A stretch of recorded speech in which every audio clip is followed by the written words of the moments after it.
A paz do Senhor, meu irmão, a paz do Senhor, minha irmã, a todos que nos acompanham pela nossa rede de comunicação da Assembleia de Deus, Ministério do Belém, a partir aqui do campus de Sorocaba, estado de São Paulo. É muito bom estarmos juntos mais uma vez nesta noite. Quero transmitir a todos a saudação, o abraço do nosso pastor presidente, reverendo Osmar José da Silva, também o abraço e a saudação da pastora Claudete, a todos que nos acompanham nesta quarta-feira, hoje reedificados pela palavra. Tantos pastores, pregadores, ensinadores, cantores passaram por Sorocaba ao longo dos anos e nós estamos colocando para os irmãos que não viram, não estiveram naquelas oportunidades, para que sejam edificados pela palavra de Deus. Se você esteve aqui naquele dia e se lembra, vai memorizar melhor aquela palavra e vai ser reedificado pela preciosa e santa palavra de Deus. Nesta noite nós vamos rever, quando esteve aqui conosco,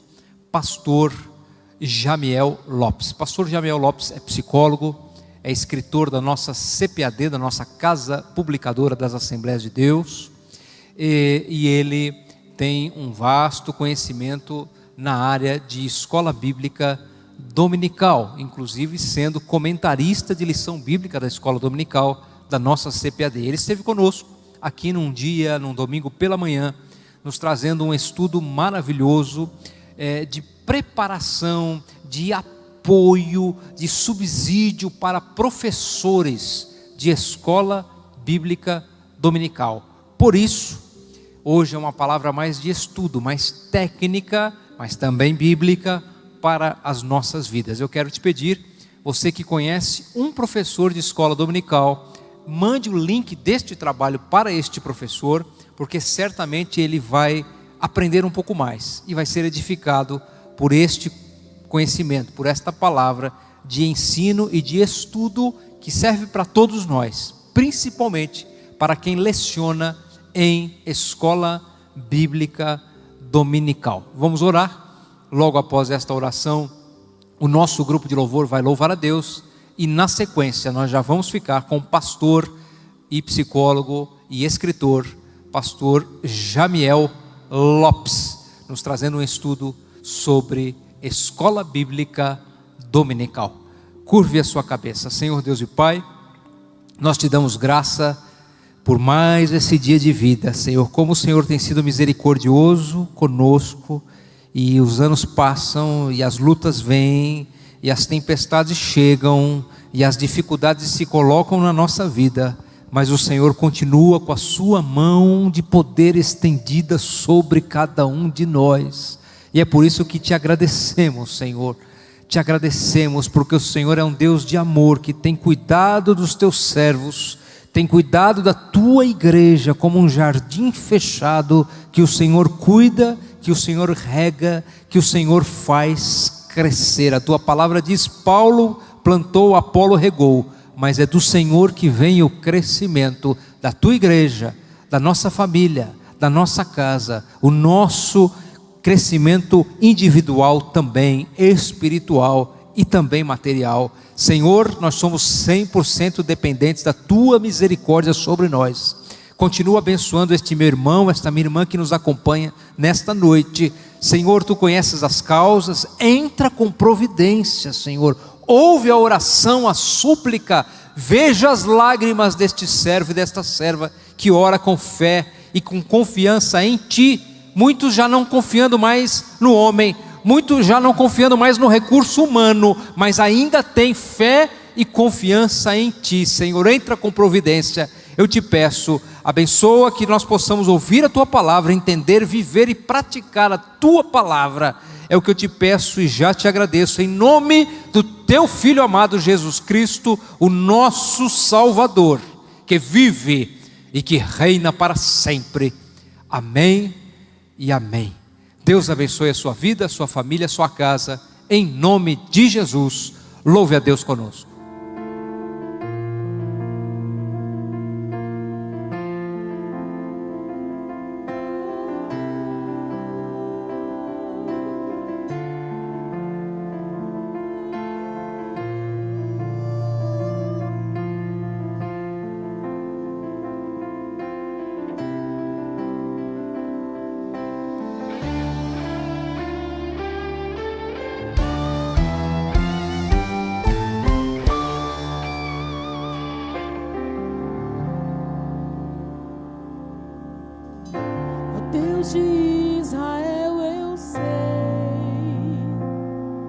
que não vinha a este mundo pra adorar outro Deus.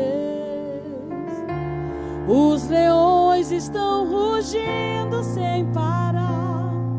Meu louvor incomodou a todos que são contra ti, ó Jeová.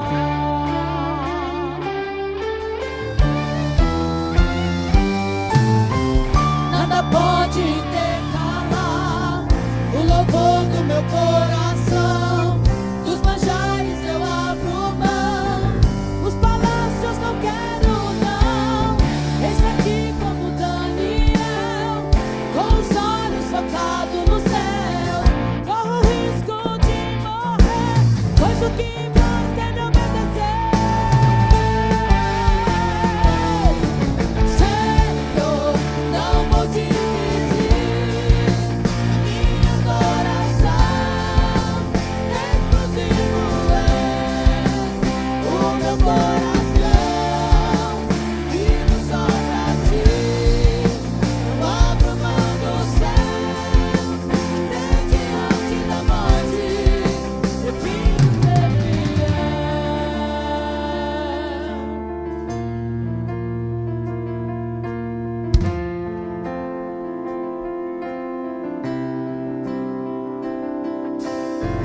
Nada pode intercalar o louvor do meu coração.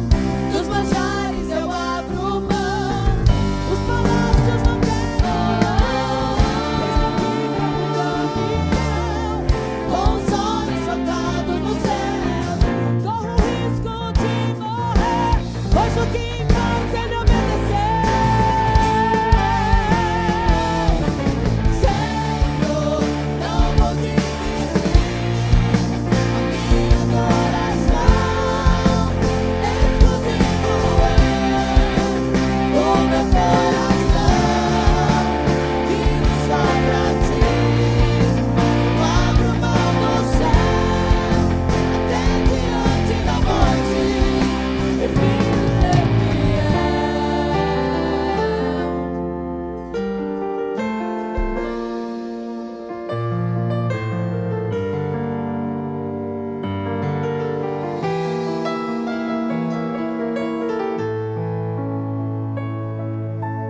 Aquele que habita no esconderijo do Altíssimo, a sombra do Onipotente descansará. Direi do Senhor, Ele é o meu Deus, o meu refúgio, a minha fortaleza. Ele me livra do laço do passarinheiro e da peste perniciosa. Ele me cobre com suas penas e debaixo de suas asas estarei seguro. Eu não temo espanto noturno, nem seta que voe de dia, peste que ande na escuridão, nem mortandade que assole ao meio-dia. Não me importa quantos caiam do seu lado, direita ou esquerda, eu estou protegido. Se eu for fiel, eu moverei o céu, ele envia anjos para me guardar. Senhor, não vou dividir a minha adoração. Exclusivo é o meu coração, vivo só pra ti. Eu abro mão do céu, até diante da morte, prefiro ser fiel. Não vou dividir a minha adoração. Exclusivo é o meu coração, vivo só pra ti. Eu abro mão do céu, até diante da morte, prefiro ser fiel.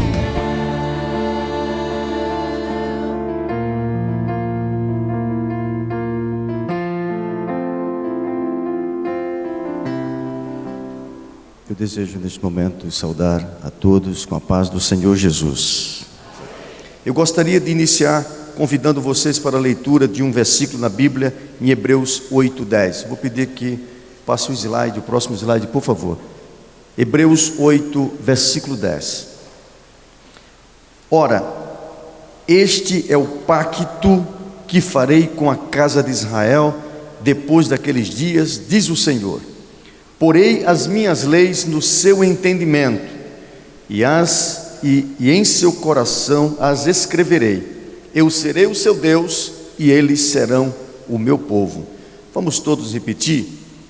Pela Bíblia, eu tenho um telão aqui que você pode acompanhar. Eu queria que todos a uma só voz repetissem esse texto comigo. Vamos.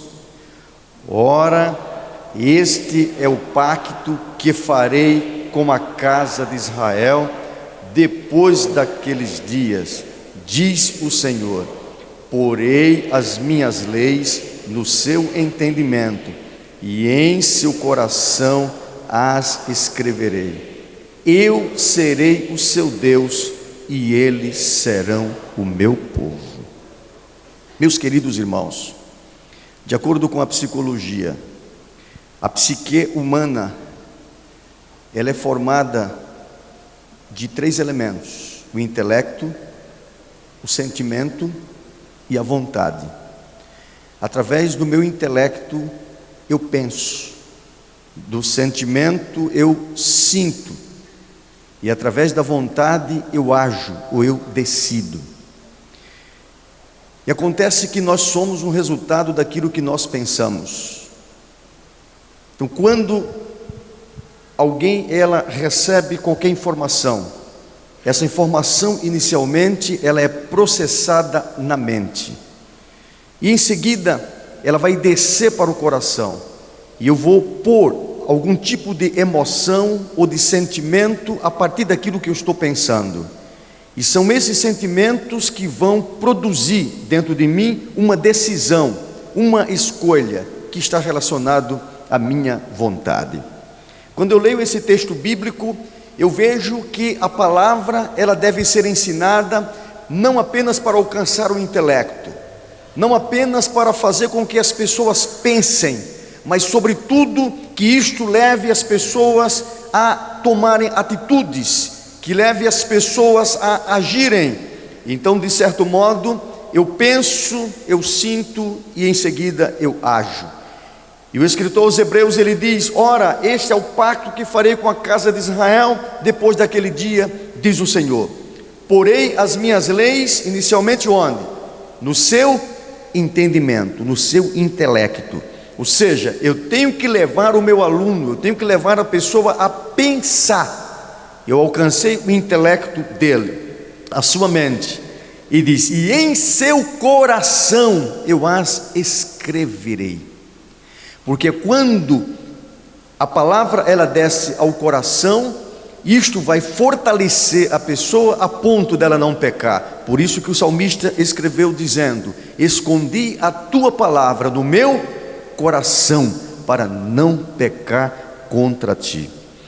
E observamos que muitas vezes preparamos uma boa aula, estudamos, pesquisamos, mas se tudo isso que eu fizer alcançar apenas o intelecto da pessoa, significa que ela vai sair dali e isso não vai levá-la a mudança alguma.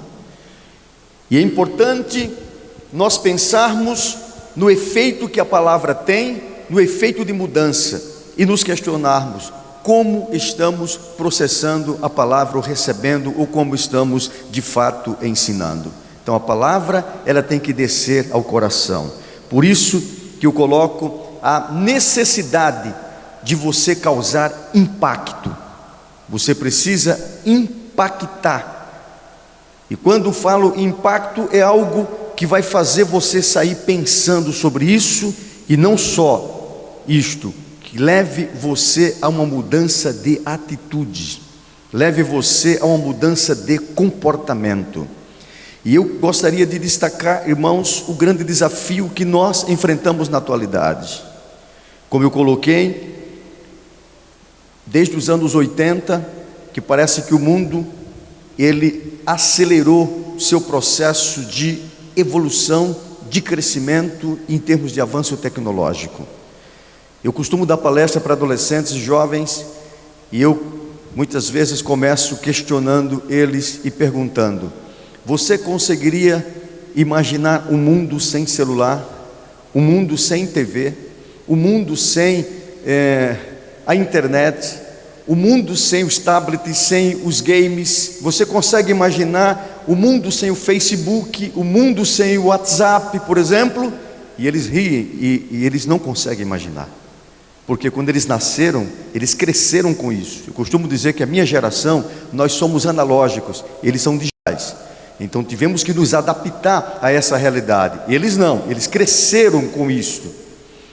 E eu digo o seguinte: eles enfrentam hoje desafios que a minha geração não enfrentou. E eu disse, eu não fui criado vendo, por exemplo, desenhos animados, porque naquela época a TV era uma coisa muito rara. Eu não fui criado vendo, brincando com games ou jogando games. Por quê? Porque naquela época não tinha os brinquedos eletrônicos. E de repente, essa geração atual vive um verdadeiro desafio. Então, quando você trata de educação cristã, é algo importantíssimo nessa época. Por quê? Porque eles têm hoje estímulos, grandes estímulos, que faz com que eles se dediquem muito tempo a estas coisas e esqueçam, às vezes, das coisas de Deus. Então, a importância de causarmos impacto, de impactarmos. Há um motivo, há uma razão para estarmos aqui. E aí nós percebemos que, além disso, existe uma força espiritual que está trabalhando contra a família, tentando destruir exatamente, mudando valores, mudando realmente os padrões sociais. E isto é um verdadeiro desafio. E a igreja, ela sofre o impacto do secularismo, ela sofre o impacto das coisas que estão aí fora. Eu costumo dizer que, há algumas décadas, a igreja parecia uma instituição intocável. A igreja parecia que vivia dentro de uma redoma. Tudo acontecia fora dos portões da igreja, não dentro da igreja. Parece que não acontecia as coisas com filhos de crentes. Dizia, olha, o filho do irmão tal, não sei o que lá, foi assassinado. O filho do irmão fulano foi preso, não sei. Parece que essas coisas não aconteciam. Olha, o casal tal se separou, se divorciou. Parece que essas coisas não aconteciam muito na igreja. Outra coisa, a igreja, a figura do pastor era uma figura onde o que o pastor falasse, isso tornava-se lei para os membros daquela igreja. Por quê? Porque a igreja parece que estava protegida de tudo, mas com a tecnologia, com o avanço tecnológico. Então o que acontece hoje? O crente, o membro, ele vem à igreja, ele escuta o seu pastor trazer um ensino bíblico, e ele então, muitas vezes, ele sai daqui, quando chega em casa, ele então liga o aparelho de TV e vai ver um pastor Y na igreja eletrônica também falando, e daqui a pouco ele muda de canal, tem um outro pastor que está colocando outra versão diferente. Ele está vendo, ele vai comparando o que ele ouviu aqui com o que ele está ouvindo ali e ali e ali, e se não houver cuidado, ele começa a se embriagar, ele começa então a ter dúvidas inclusive do que é certo e o que é errado. E eis a necessidade de tomarmos este livro como base, para não nos embriagarmos com o que está acontecendo por aí afora. Então tem se tornado cada vez mais difícil. E aí eu chamo a atenção da figura do professor da escola dominical. Passa o próximo, por favor. E eu vejo o professor como uma pessoa que tem realmente um grande compromisso, uma grande responsabilidade. É bem verdade que, pode encher a tela, por favor, que muitas vezes olhamos para a figura do professor, ou o próprio professor, ele olha para si como o cargo que ele exerce, como se fosse algo insignificante. O que é ser professor? Pode dar mais alguns cliques e encher a tela, por favor? Sim, pode encher a tela. E às vezes perguntamos para a pessoa, qual é a sua função, seu cargo na igreja? Ele diz, eu só sou professor da escola dominical. Como se ser professor fosse uma coisa insignificante. É bem verdade que ser professor não dá ibope. Não dá ibope. Agora, ser professor é uma responsabilidade muito grande. E eu mostro que exercer o ato educativo é mais do que ter um cargo de educador. O educador se constrói constantemente no ato educativo, no relacionamento com o seu educando, no dizer sim, no dizer não. E aí observamos o acompanhamento que tem que ser feito. Se nós queremos uma escola dominical forte, se queremos uma escola dominical com a grande frequência, tem que começar primeiro pela figura daquele que foi escolhido para ser o professor.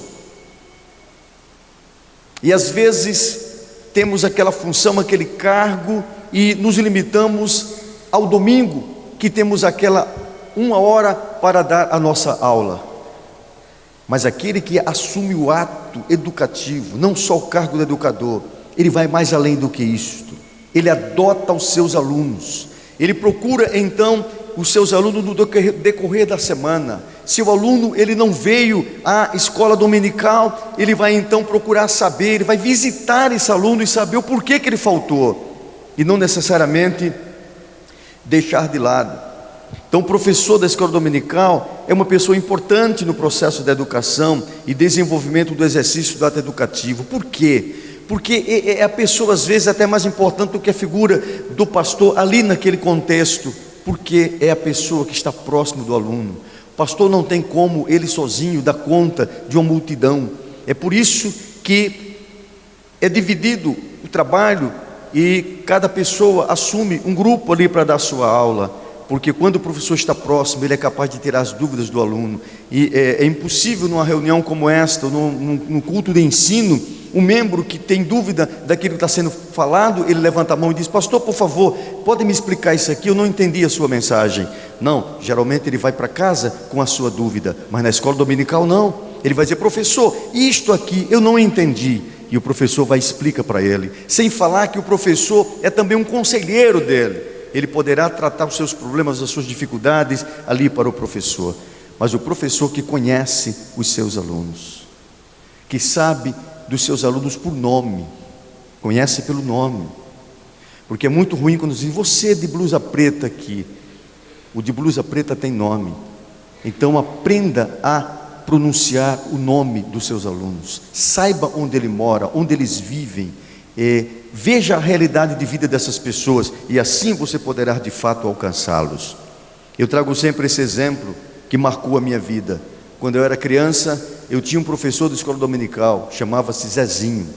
Era um senhor de idade, naquela época ele já era bem de idade, e era uma pessoa que não tinha a menor didática para dar aula. Zezinho nem ao menos sabia ler direito. Ele lia gaguejando, ele gaguejava para quando ele fazia a leitura da lição. Numa época em que não tínhamos os recursos hoje que temos, que a CPAD disponibiliza para nós, mas naquela época nós tínhamos apenas uma revistinha, que era a revistinha Estudando a Bíblia, uma revista antiga, Estudando a Bíblia, e aquela revistinha ele lia para a gente, mas tinha um detalhe: Zezinho amava os seus alunos. Zezinho fazia uma diferença. Quantas vezes ouvi Zezinho dizer assim: meus filhos, era assim como ele tratava os seus alunos, meus filhos, eu estou velho. Ele fazia assim aquela caretinha dele, cabelo embora, olha meus cabelos como estão brancos.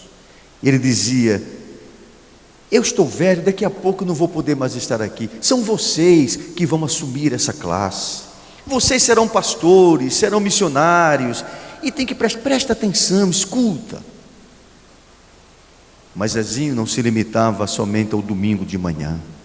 Quando era noite, não tinha, hoje a igreja tem recursos, aí tem um culto específico para as crianças, hoje está uma maravilha. Naquela época não, as crianças ficavam lá no meio da igreja, passeando para lá e para cá, mas não os alunos do Zezinho, porque ele fazia com que todos nós sentássemos perto dele, e quando um daqueles ali dava uma escapada para a lateral, Zezinho ia buscar, pegava pelo braço como se fosse o pai daquele menino e trazia para dentro da igreja.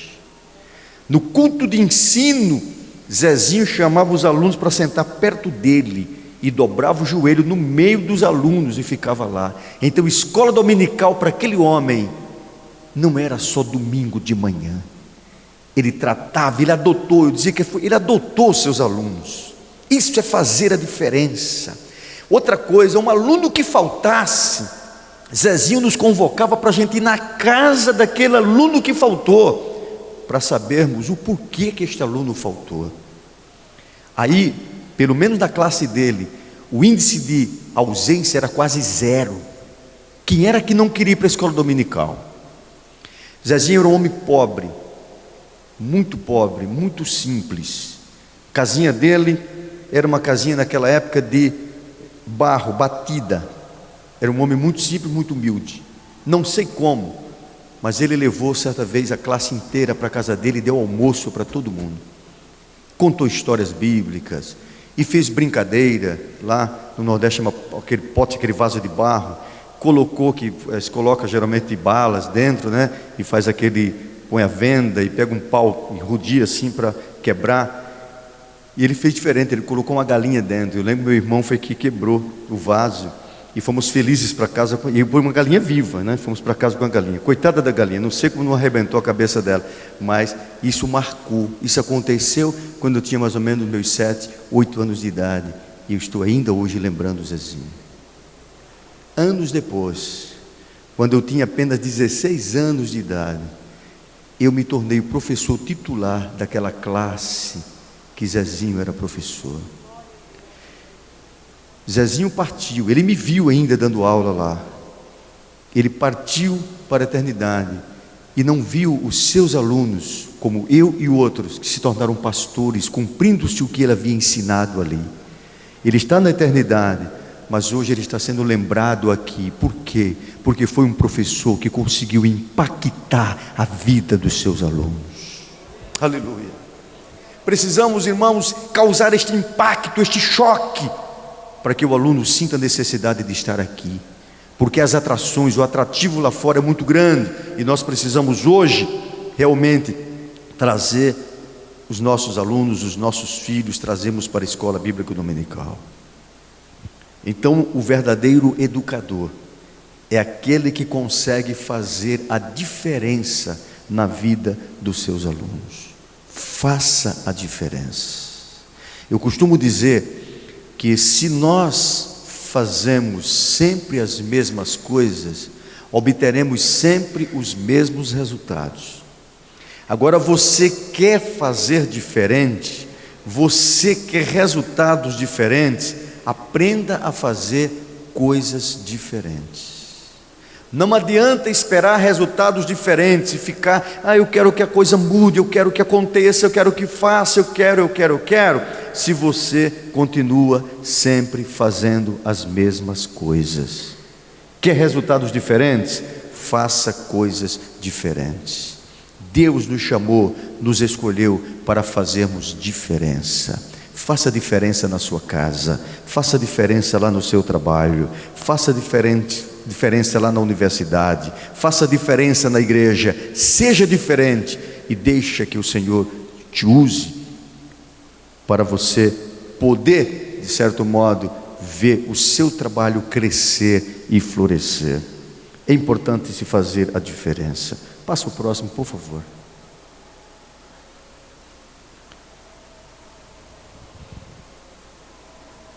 Exerça o ato educativo, fazendo a diferença na vida dos seus educandos e contribua para a construção de um mundo melhor e mais justo, além de colaborar para o desenvolvimento do reino de Deus aqui na terra. Como fazer essa diferença? Eu li uma história de um certo escritor, e este escritor, ele foi para uma casa de praia para poder se inspirar e concluir o seu romance, o romance que ele estava escrevendo, e conta a história de que aquele homem, num determinado dia, assim que o dia estava amanhecendo, estava surgindo os primeiros raios solares, ele resolveu fazer uma caminhada na praia, e ele saiu caminhando, mas ao longe ele avistou uma criança, um menino que fazia alguns movimentos e que parecia bailar, e aquilo chamou a atenção daquele escritor.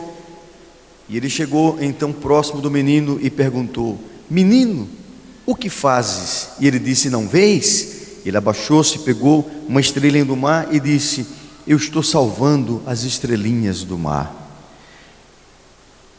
E o escritor disse: menino, não sejas tolo, existem centenas de quilômetros de praia, e o mar, ele jogou todas, milhões de estrelinhas na praia.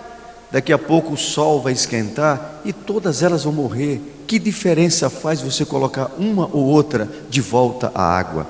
O menino abaixou-se, apanhou novamente uma outra estrelinha e disse: eu posso não fazer a diferença para as estrelinhas do mar, Agora, para este aqui que está na minha mão, eu faço. Jogou a estrelinha de volta à água. E aquele escritor foi para casa. E à noite não conseguiu dormir.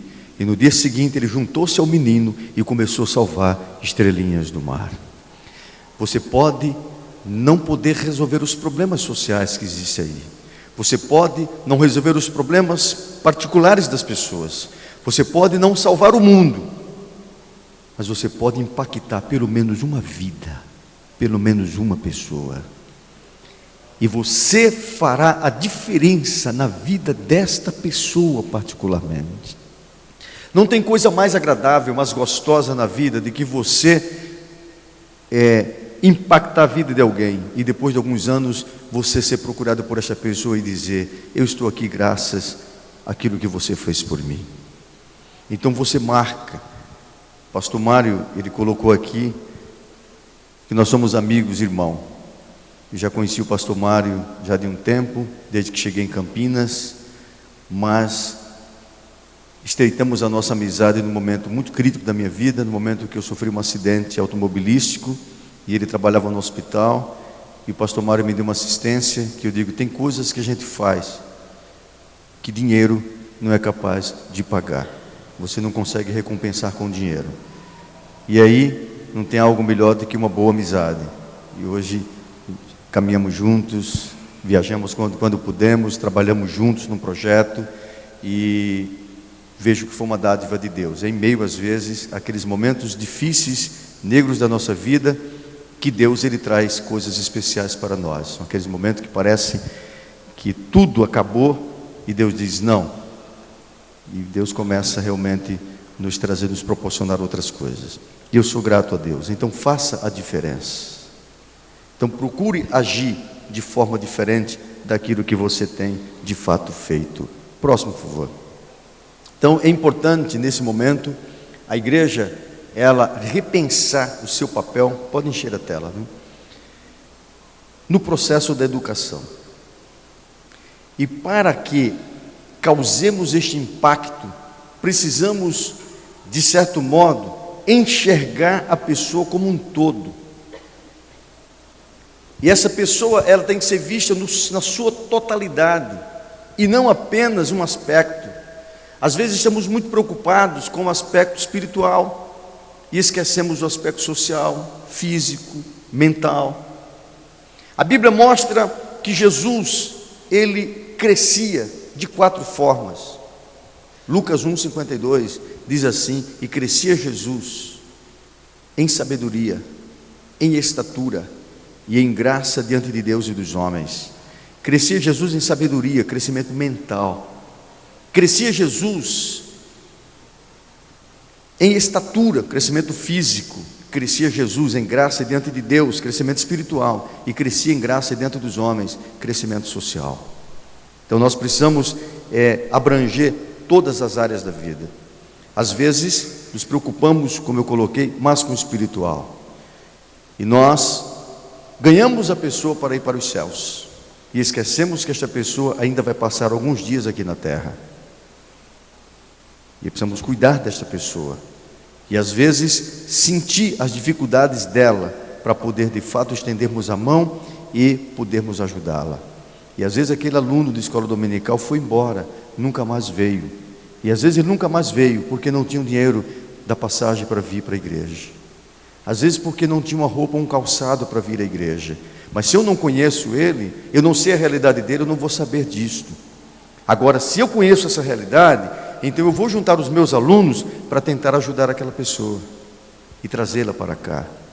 Então essa prática ela é importante e ela é necessária. E você passa a alcançar a pessoa integralmente. E aí onde eu destaco a dupla cidadania que nós possuímos. Então você tem necessidades espirituais, mas você também tem necessidades físicas, sociais e emocionais. E aí nós temos, no dia que nós aceitamos a Jesus, a Bíblia mostra que passamos pelo processo do novo nascimento. Você nasceu de novo. E quando você nasceu de novo, você nasceu com uma nova cidadania. Aí quando veja Jesus orando, lá João, No livro de João ele fala sobre a oração de Jesus, intercessória. Ele diz: Pai, eles não são do mundo, assim como também do mundo não sou. Não peço que os tire do mundo, mas que os livres do mal. Então Jesus estava dizendo: eles não são do mundo mais, Pai. Ou seja, eles têm agora uma nova cidadania. Aí quando você vai para Filipenses 3:20, nós provamos exatamente a nossa cidadania. O que é que está escrito lá? Filipenses 3:20 diz: a nossa cidade está onde? Nos céus, donde também esperamos o Senhor Jesus Cristo, que transformará o nosso corpo abatido para termos um corpo semelhante ao dele. Aí ele diz: agora sim, a nossa cidade está nos céus. Então você é um cidadão celestial a partir do momento que você aceitou a Cristo como Salvador e nasceu de novo.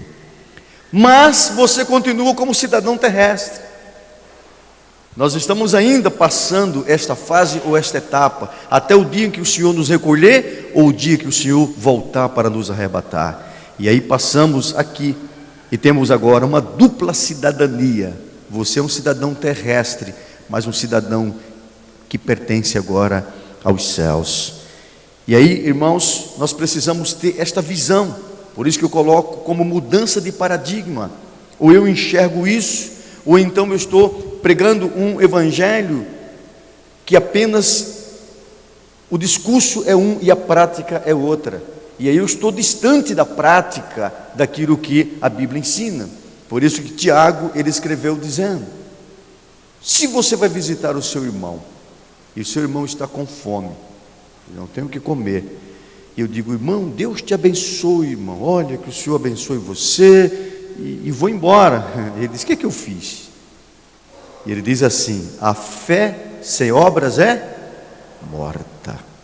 Então a importância de nós cumprirmos o nosso dever enquanto cristãos. Aí às vezes diz: irmão, mas a igreja não faz, a igreja devia fazer. Aí eu pergunto: mas quem é a igreja?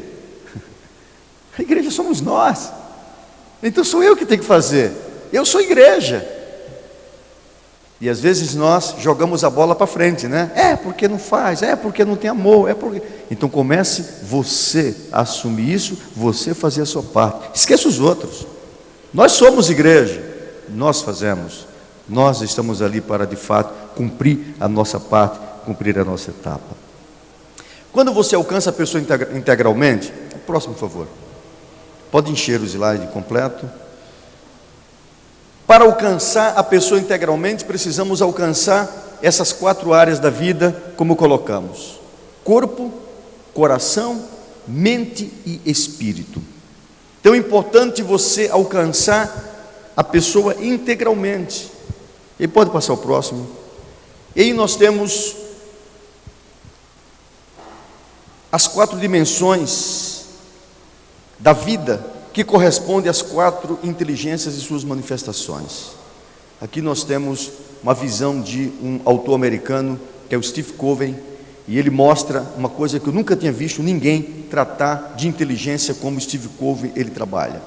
Eu já vi, por exemplo, as teorias, como uma teoria que revolucionou a questão dos estudos sobre a inteligência, que foi os estudos do Gardner, quando ele fala sobre as inteligências múltiplas. Nós temos ainda pessoas como o Daniel Goleman, que fala da inteligência emocional, mas nunca havia visto alguém que falasse de inteligência como o Steve Covey ele apresenta. E ele mostra então a pessoa integral dentro dessas 4 dimensões. Ele trabalha o corpo, mente, coração, espírito. E ele fala, por exemplo, da inteligência física, coisa que eu nunca havia visto alguém tratar sobre isso. E para cada tipo para cada dimensão, ou cada tipo de inteligência, ele destaca uma palavra específica. A primeira, não saiu os desenhos ali. A primeira que ele trata é do corpo, ou a chamada inteligência física, ou QF. E ele mostra exatamente a palavra-chave que ele destaca aqui seria a disciplina. E ele mostra que você trabalhar esse tipo de inteligência, você tem que trabalhar com a pessoa para ela se tornar disciplinada. Ele diz: uma pessoa que sabe que o cigarro, o fumo, vai causar problemas de saúde para ela e ela continua fumando, essa pessoa, no mínimo, não tem inteligência física. Uma pessoa que sabe que o excesso de açúcar e gordura vai fazer mal para o seu corpo e ele continua exagerando no açúcar e na gordura, está faltando inteligência física, ou seja, está faltando disciplina na vida dele. E ele mostra como você desenvolver essa forma de inteligência, é você desenvolvendo a disciplina. E ele mostra então uma inteligência mental, ou coeficiente intelectual, e ele destaca aqui sobre a questão do aprender, e a palavra-chave que ele coloca é a palavra visão. Para você então ampliar a sua inteligência mental, você tem que ampliar a sua forma de enxergar, a sua forma de ver as coisas. Então a própria busca pelo conhecimento tem a ver exatamente com essa visão ampla que você passa a adquirir. Mas ele fala do coração, ele fala sobre amar, sobre paixão, o que ele chama de inteligência emocional, ou QE. E ele mostra que à medida que você desenvolve na pessoa essa paixão pelas coisas de Deus e levá-lo a amar as coisas de Deus, você automaticamente está desenvolvendo também uma inteligência emocional. Mas a coisa que eu nunca via nenhum autor falar era sobre a inteligência espiritual.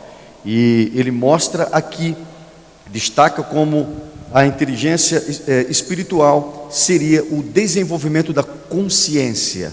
É quando eu trabalho a consciência do educando, e eu vou então desenvolvendo nele essa capacidade de enxergar as coisas e de fazer as coisas da forma correta.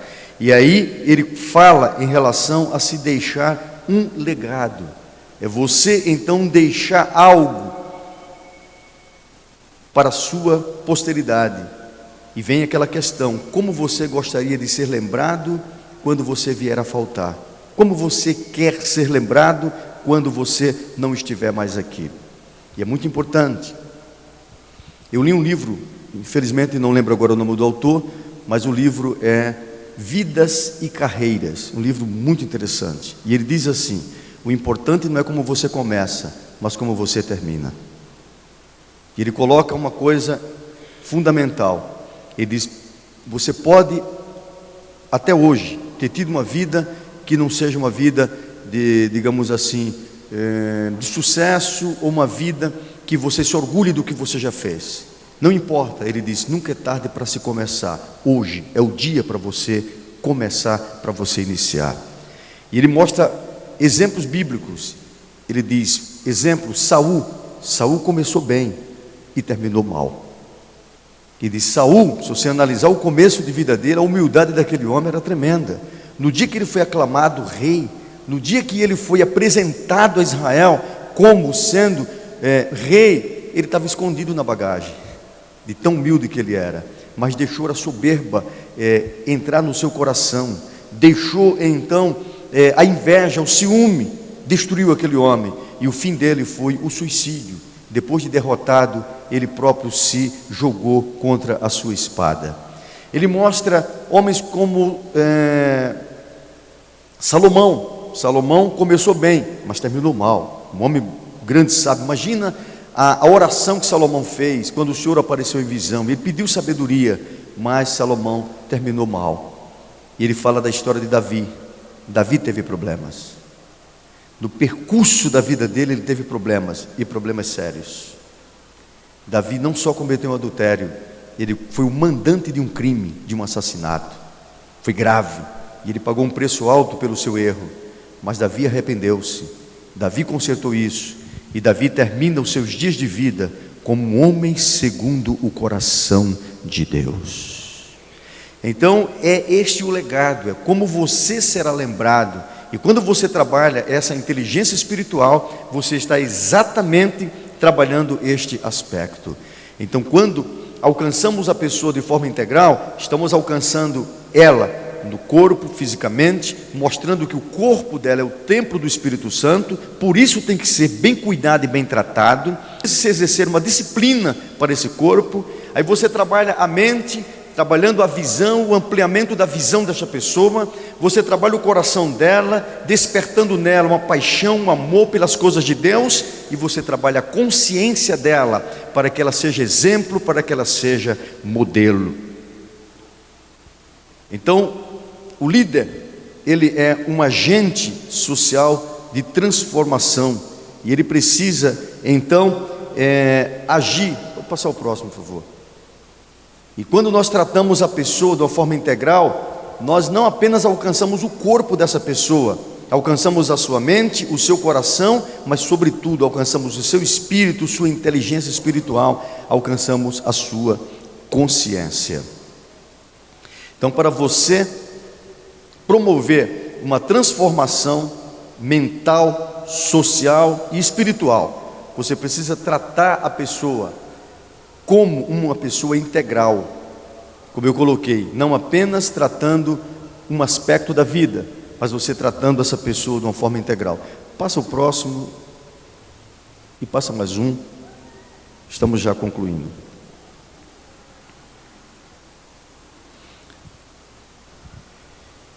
Agora, meus queridos irmãos, é necessário que você,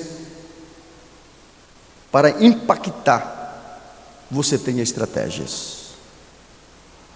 E às vezes, como eu coloquei no início, nós conclamamos as pessoas, estimulamos as pessoas, mas alcançamos apenas o intelecto dela.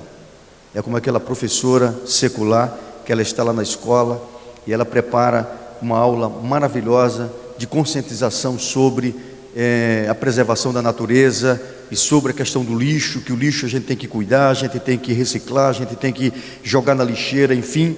E depois daquela bela aula que aquela professora deu, ela chega para os seus alunos e diz, pede para eles repetirem, o lugar do lixo onde é? E os alunos dizem, na lixeira. E ela aponta para a lixeira, o lugar do lixo onde é? E todo mundo, na lixeira. E depois o sinal toca, e quando o sinal toca, os alunos se levantam e saem, e a professora olha, aí vê casca de amendoim, papel de bala, um monte de coisa no chão. E aquela aula que ela deu tão bonita, com recursos maravilhosos, parece que atingiu somente o pensamento, o intelecto daquelas crianças, não promoveu mudanças.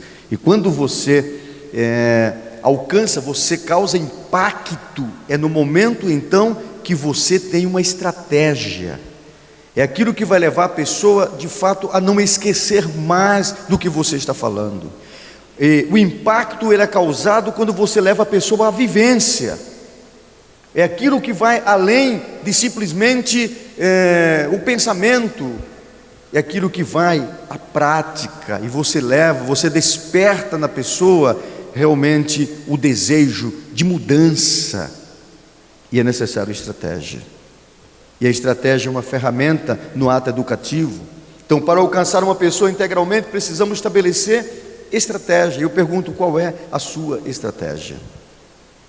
Eu costumo dar alguns exemplos.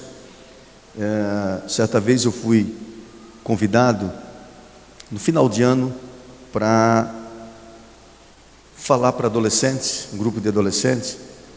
Era uma confraternização, era o último dia que eles estavam terminando as atividades do ano, e fizeram a confraternização com lanche, e o pastor me convidou para que eu pudesse falar sobre união. Agora você imagina, eu vou chegar para um grupo de adolescentes e vou dizer para eles, vou ler lá o Salmo, ó quão bom e quão suave é que os irmãos vivem união. Maravilha. Mas eu disse, eu queria causar algo neles, que eles não esquecessem mais disso, que a união é importante. E eu lembro, eu estava com o blazer, e eu comprei uns palitos de picolés e coloquei aqui dentro do bolso.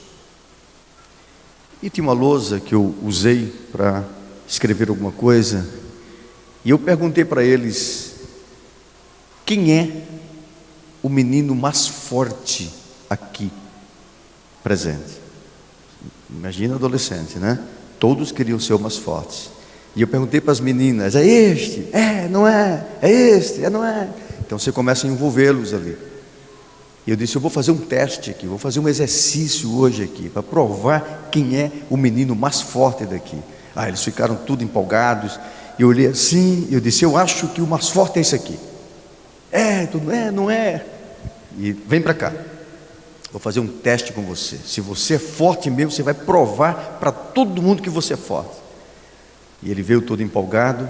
Eu fui aqui no bolso, tirei um palito de sorvete, né, aquele palito de picolé. E ele pegou, então quebra. Se você é forte, então quebra isso. Ele foi assim, quebrou. Quem é que não faz isso?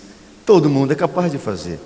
Aí eu coloquei, mas ele tem força? Não tem força. Olha, ele é forte, ele quebrou. Não, mas aí também é muito fácil. Eu digo, então você quebra? Quebra. Então vem você provar que você também faz. Aí o outro veio empolgado, que ele era o forte. Eu peguei o feixe de palito e disse, quebra.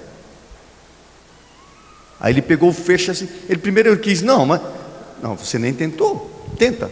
E ele pegou o feixe e tentou e não conseguiu. Ele vai sentar que você não é de nada, você não tem força. E eu então perguntei, o fulano é mais forte do que Beltrano? Isso prova que esse é mais forte que aquele? Não necessariamente. Mas por que aquele conseguiu quebrar e esse não conseguiu? Ele disse, é porque aquele tinha apenas um palito e esse aqui tinha um feixe de palitos. E eu disse, agora que lição nós podemos extrair disto? Aí fui para a lousa e eles começaram a dizer, a união é a força. Quando somos muitos nos tornamos mais resistentes. E foram colocando, e foram pondo. Em seguida eu abri a Bíblia, onde diz, melhor é dois do que um. E no final que diz, o cordão de três dobras não se quebra tão facilmente. Em seguida agora abri o Salmo, quão bom e quão suave é que os irmãos vivam em união. E um dia estava numa livraria na cidade, uma livraria evangélica, e aí uma mãe estava com um filho, e ela foi para dizer, olha meu filho, esse aqui é o pastor Jamiel e tal, disse, eu já conheço. Não foi o senhor que fez a dinâmica lá do palito? Foi. E não vai esquecer nunca mais. Então você vai causando impacto na vida da pessoa. Você vai então levando com que ela pense. Eu dei sempre um exemplo no Geração JC. Eu tive em Curitiba, era um congresso de EBD, e o pastor me convidou para ir na igreja no domingo à tarde. Eu estava com a minha agenda livre, e ele viu na programação, e ele me convidou para ir na igreja dele, para falar para os adolescentes sobre ficar. Você imagina o que é, você chega a falar para os meninos, eu digo, o que eu vou dizer para eles? Meus filhos, não fiquem, ficar é pecado. Eu disse, será que o líder nunca fez isto? Será que eles nunca ouviram falar isto? Eu disse, eu vou dizer a mesma coisa que eles já ouviram. E aí eu disse, Deus, me ajuda a causar um impacto na vida desses meninos. E assim foi. Foi quando eu pedi para o pastor me conseguir 2 laranjas, uma com casca e outra sem casca. E aí quando eu cheguei, comecei a conversar, eram mais ou menos 70 adolescentes, e comecei a conversar com eles, perguntar sobre o ficar, e eles estavam curiosos sobre a laranja, e disse, olha, vocês vão pegar essas laranjas aqui, vocês vão analisar. Eu estava com o livro abrindo o jogo com adolescente, perguntei quem queria ganhar o livro, todos queriam. Eu digo, eu vou fazer uma pergunta sobre essas laranjas, quem respondeu eu dou o livro.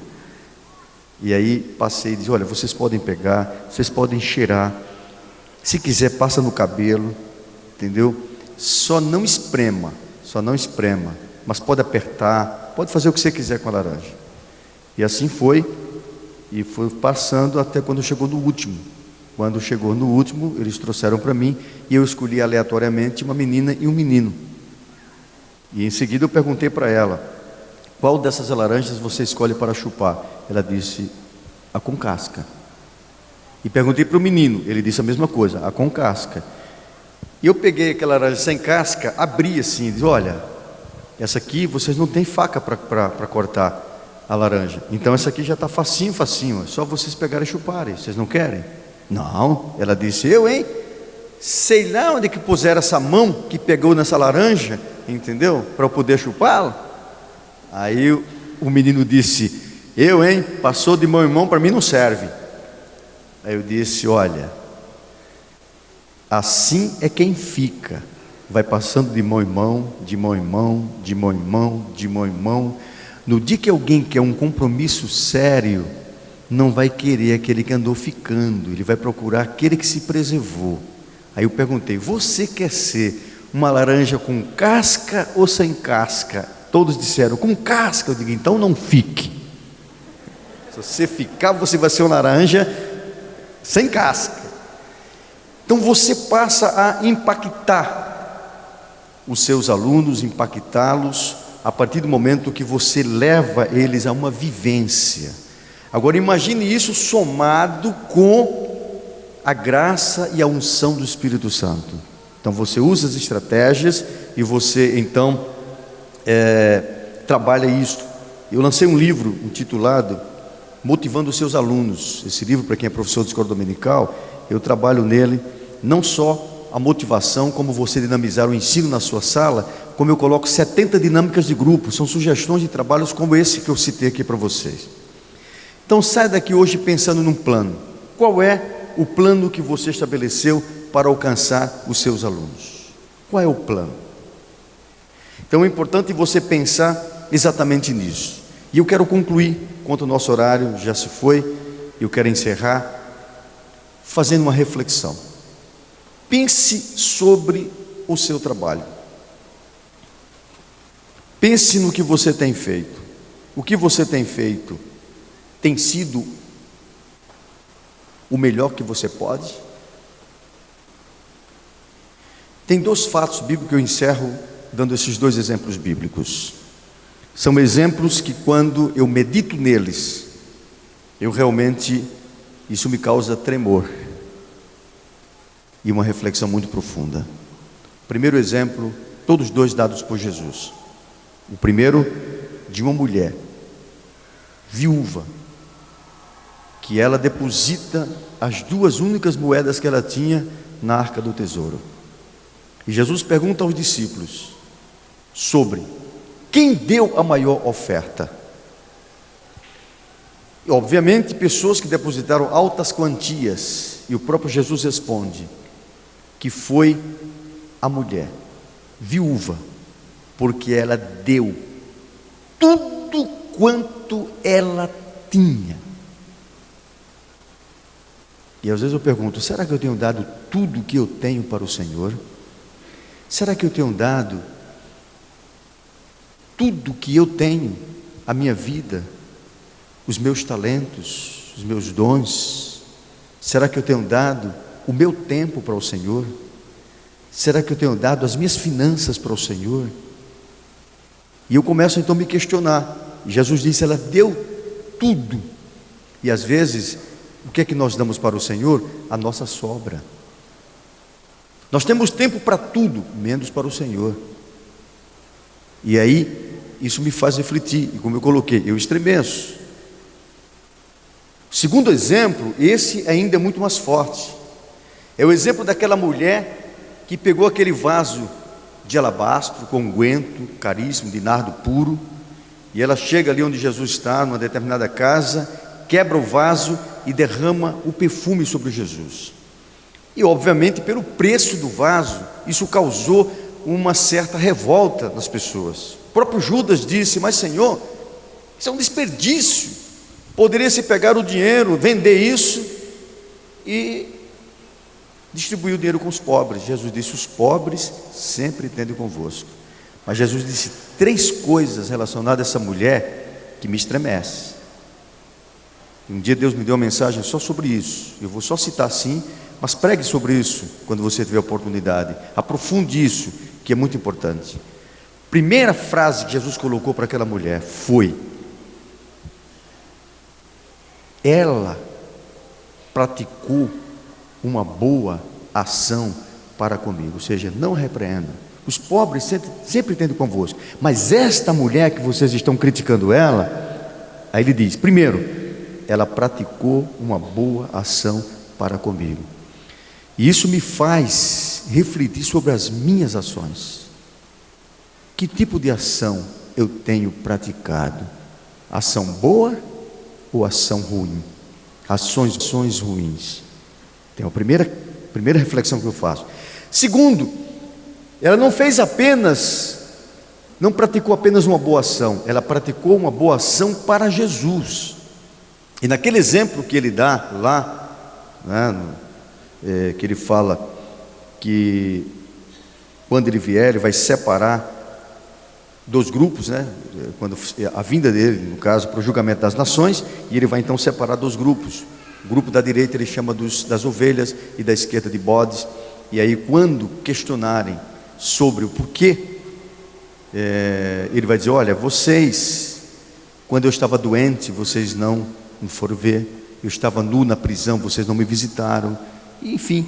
E eles perguntam: mas Senhor, quando é que isto aconteceu?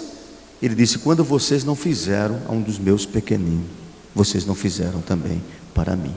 Eu estremeço, irmãos, com isso, porque isso me faz pensar sobre as minhas ações.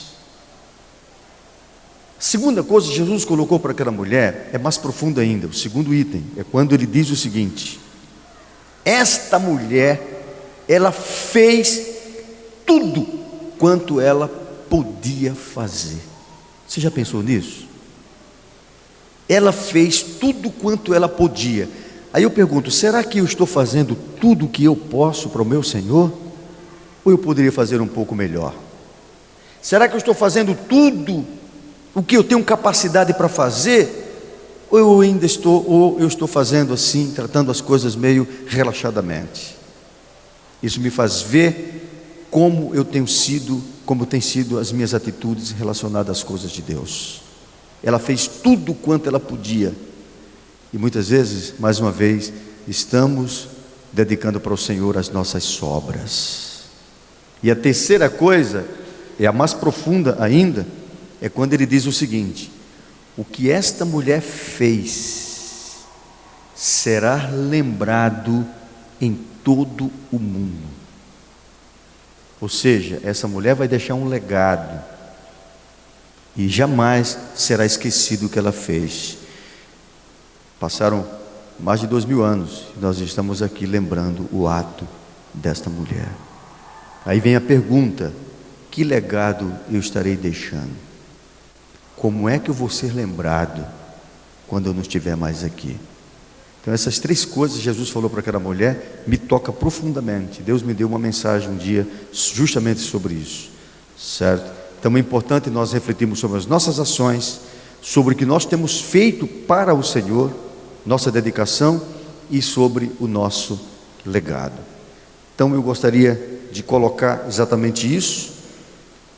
Para causarmos impacto, nós precisamos realmente alcançar não somente, mas alcançarmos também o coração das pessoas. É importante, meus irmãos, termos uma preocupação de fato com o momento atual que nós vivemos e investirmos na importância e no valor da escola dominical. Que a maravilhosa graça de nosso Senhor Jesus Cristo, o grande, maravilhoso e sublime amor de Deus, a mais doce e íntima comunhão e as consolações do Espírito Santo sejam com todo o povo de Deus, desde agora e para todos sempre. Amém. Olá, a paz do Senhor.